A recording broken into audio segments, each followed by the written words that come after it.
ஜெக்மா மிக மிக எளிமையான ஒரு குடும்பத்தில் பிறந்து கல்வியில் படுமுட்டாளாக காண்பவர்கள் இகழ்ந்து கிண்டலடிக்கும கேலிப் பொருளாக தனது வாழ்க்கையை ஆரம்பித்தவர். தனது இளமைக்காலம் முழுவதும் பெரும் தோல்விகளையும் அவமானங்களையும் சுமந்து கொண்டு என்றாவது நாள் தனக்கும் ஒரு இயல்பான வாழ்க்கை அமையும் என்ற நம்பிக்கையுடன் அதற்கான வாய்ப்பை தேடி வீதி வீதியாக அலைந்து திரிந்தவர். உங்கள் மனதில் ஒரு கனவிருந்து அதை அடைந்து கொள்ள ஒரு வாய்ப்பு கிடைக்காமல் நீங்கள் போராடிக் கொண்டிருந்தால், உங்களது திறமைகள் எங்கும் அங்கீகரிக்கப்படாமல் வாழ்நாள் முழுவதையும் புறக்கணிப்புகளிலும் அவமானங்களிலும் நீங்கள் கழித்திருந்தால், இந்த வீடியோ நிறைவுறும்போது உங்கள் மனதில் உள்ள கல்விகளுக்கும் வலிகளுக்குமான பதிலை உண்மையாக உணர்ந்து கொள்வீர்கள். ஜெக்மா 1964 சீனாவின் ஹங்ஷோ எனும் இடத்தில் வறுமையின் உச்சத்தில் வாழ்ந்து கொண்டிருந்த ஒரு குடும்பத்தில் பிறந்தவர்.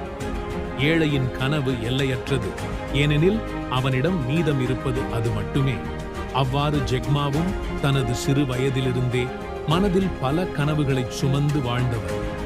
பாடசாலையில் அடிமுட்டாள் மாணவர். தனது ஆரம்ப பள்ளி பரீட்சையிலே 2 முறை தோற்றவர். நடுநிலை பள்ளி பரீட்சையில் அது 3 முறை ஆனது. ஜெக்மா ஒல்லியாகவும் குள்ளமாகவும் ஒரு பலவீனமான தோற்றம் கொண்டவர். ஆனால் இவரது மனதின் பலமோ மிக அதிகம். தன் எதிரே இருப்பவன் எத்தனை பலமானவனாக இருந்தாலும் தன்னால் முடிந்தவரை அவளை எதிர்த்து நின்று போராடும் தைரியம் கொண்டவர். இப்பழக்கமே பிற்காலத்தில் இவரை ஒரு வெற்றியாளனாக மாற்றியது. ஜெக்மாவின் 8 வயதில் இவர் வாழ்ந்து கொண்டிருந்த நகரம் சுற்றுலா தலமாக பிரபலமானது. மேற்கத்திய நாடுகளிலிருந்து பல சுற்றுலா பயணிகள் அங்கு வருகை தந்தார்கள்.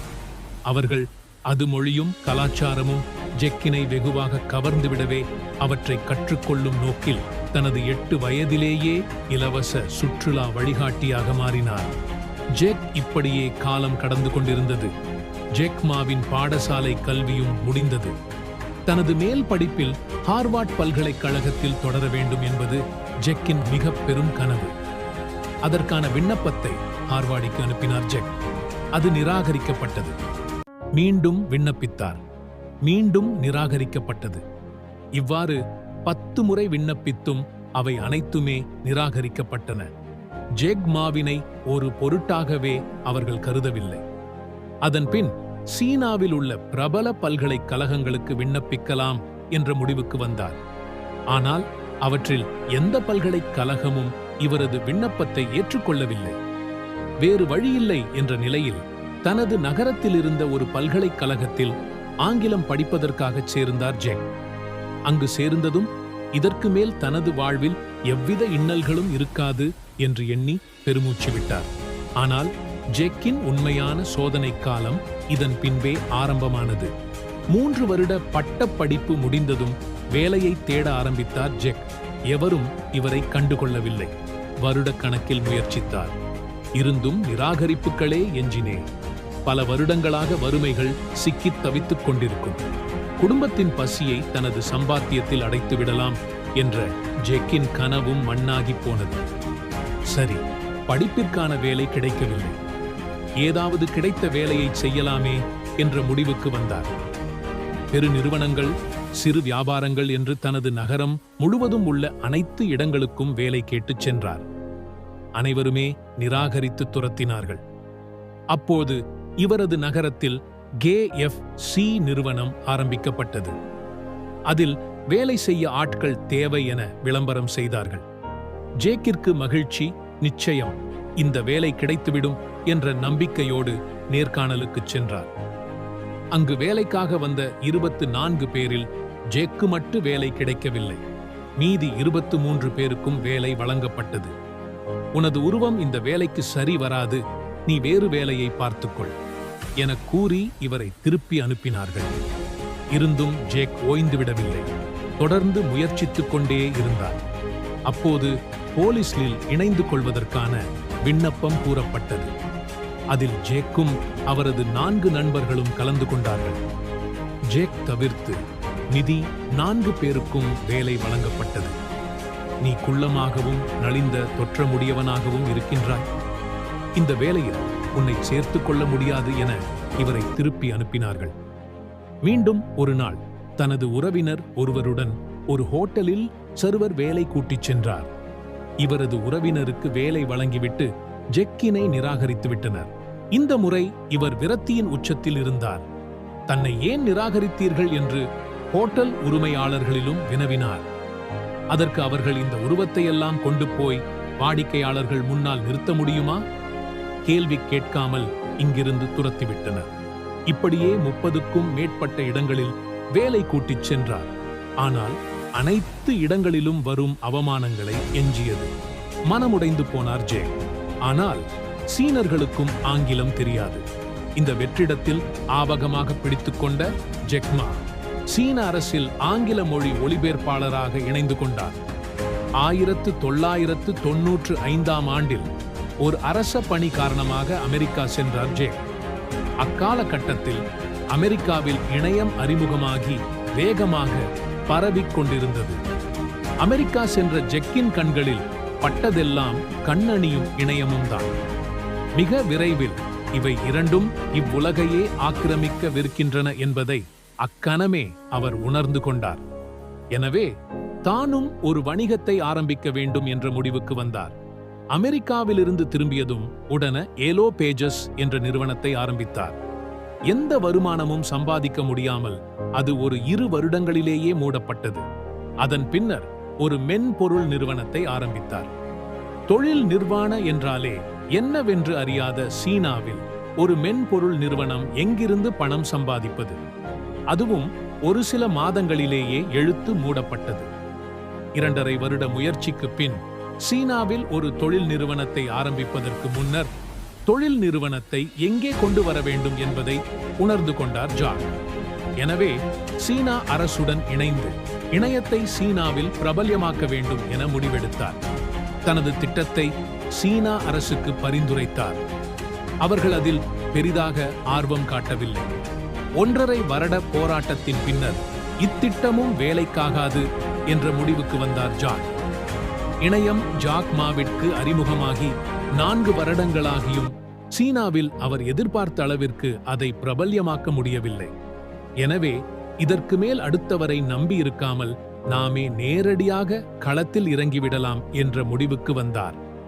தனது நண்பர்கள் மாணவர்களில் தன்னைப் போல வாழ்வில் எந்த அங்கீகாரமும் கிடைக்காதே அந்த அங்கீகாரத்திற்காக ஏங்கிக் கொண்டிருந்து 17 பேரை தேர்ந்தெடுத்தார்.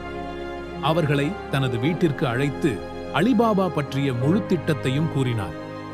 இந்த முயற்சியிலுள்ள ஆபத்துகளையும் தெளிவுபடுத்தினார். தங்களது வாழ்வாதாரத்திற்கென ஒரு நிரந்தர வேலை இல்லாமல் கிடைத்த வேலைகளை எல்லாம் செய்து கொண்டிருந்த அவர்களுக்கு ஜெக்மாவின் திட்டம் மிகவும் பிடித்து போனது. எனவே அவர்களிடம் இருந்த சேமிப்புகள் அனைத்தையும் கொண்டு வந்து ஜெக்கிடம் கொடுத்தார்கள். அதன் மூலம் $12,000 சேர்ந்தன. அப்பணத்தை முதலீடாக கொண்டு 1999இல் அலிபாபா நிறுவனம் ஆரம்பிக்கப்பட்டது. சீனாவில் உள்ள சிறு உற்பத்தியாளர்களின் பொருட்களை தங்களின் இணையதளத்தில் வரிசைப்படுத்தி அவற்றை மேற்கத்திய நாட்களில் உள்ள வியாபாரிகளுக்கு விற்கும் வேலையை அலிபாபா செய்து வந்தது. இந்த சேவைக்காக அவர்கள் யாரிடமிருந்தும் எந்த கட்டணமும் பெற்றுக்கொள்ளவில்லை.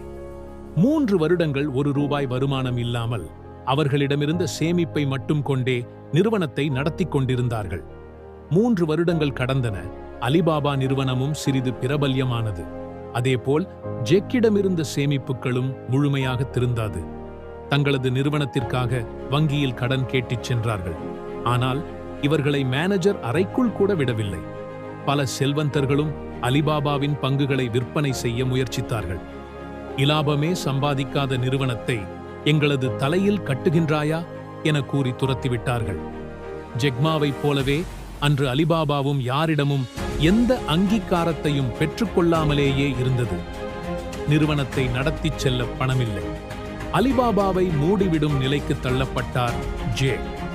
மிக கடுமையான சோதனைகளின் பின்பே மிகச் சிறந்த ஒரு வெற்றி துளிர்விடும். யாராக சோதனைகளையும் கடந்து பொறுமையோடு போராடுகின்றார்களோ நிச்சயம் அவர் ஒரு நாள் தனது போராட்டத்திற்கான பயனை கண்டுகொள்வார். அந்த நாள் ஜேக்மாவிற்கும் வந்தது. இருண்டு போயிருந்த அவரது கனவுகளுக்கு வெளிச்சமாக வந்தது கோல்டுமேன் எனும் நிறுவனம். அலிபாபாவில் அவர்கள் $5 மில்லியன் முதலீடு செய்தார்கள். அது துவண்டு போயிருந்த ஜேக் மாவை மீண்டும் களத்தில் இறக்கிவிட்டது. அப்பணத்தை வைத்து அலிபாபா நிறுவனத்தை அசுர வேகத்தில் வளர்க்க ஆரம்பித்தார். ஜேக் ஒரே வருடத்தில் அலிபாபா பற்றிய தகவல்கள் சீனா முழுவதும் பரவ ஆரம்பித்தன. அதன் விளைவாக SoftBank என்றும் நிறுவனத்திடமிருந்து $20 மில்லியன் முதலீடு கிடைத்தது. அப்பணத்தை வைத்து தனது அடுத்த கனவை அமுல்படுத்தினார் ஜேக். அன்று அலிபாபா சீனாவின் மொத்த வியாபாரிகளின் பொருட்களையே தங்களது தளத்தில் வரிசைப்படுத்தியிருந்தது. சீனாவின் ஆன்லைன் சில்லறை வியாபாரம் முழுமையாக இபேயின் கட்டுப்பாட்டில் இருந்தது. அதை தங்கள் கைப்பற்றிவிட முடிவெடுத்தார் ஜேக். தாபோ என்ற நிறுவனத்தை ஆரம்பித்தார். இத்திட்டத்தை அனைவரும் விமர்சித்தார்கள். இபே எத்தனை பெரியதொரு நிறுவனம், அதற்கு நீங்கள் போட்டியா எனக்கு கிண்டல் அடித்தார்கள். அவர்களிடம் கொஞ்சம் பொறுத்திருந்து பாருங்கள் என சிரித்துக்கொண்டே கூறினார் ஜேக். அதுபோலவே அன்று உலகத்தையே கலக்கிக் கொண்டிருந்த ஈபே நிறுவனம் ஜேக் மா என்ற ஒரு தனி மனிதனுடன் போட்டி போட முடியாமல் சீனாவை விட்டு வெளியேறியது. அதுடன் சீனா இணைய வியாபாரத்தின் முடிசூடா மன்னரானார் ஜேக். அலிபாபா இபேயிடம் அடைந்து கொண்ட இந்த வெற்றி மேற்கத்தேய நாட்கள் அனைத்திலும் ஜேக்கின் புகழை ஓங்கச் செய்தது. அங்கிருந்த பல வியாபாரிகள் அலிபாபாவை நோக்கி படையெடுத்தார்கள். அலிபாபாவின் வளர்ச்சி அசுர வேகத்திற்கு மாறியது. பல பில்லியன் டாலர்கள் முதலீடுகள் குவிந்தன. 2014 அலிபாபாவின் பங்குகள் அமெரிக்க பங்குச்சந்தில் சேர்த்துக் கொள்ளப்பட்டன.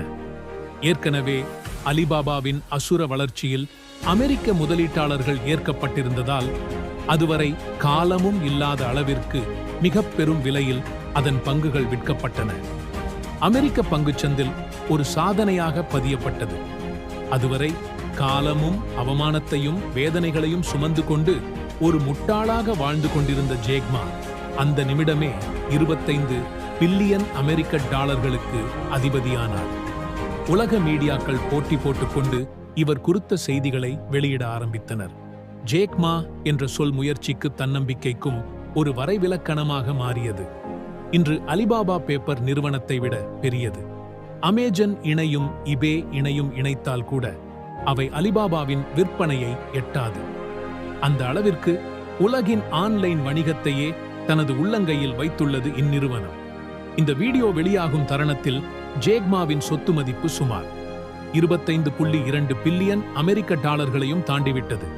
என்று சீனாவில் அதிகம் செல்வம் படைத்தவரும் இவருதான். வாழ்வில் ஒரு சிறு பின்னடைவுக்கு மனம் தளர்ந்துவிடும்.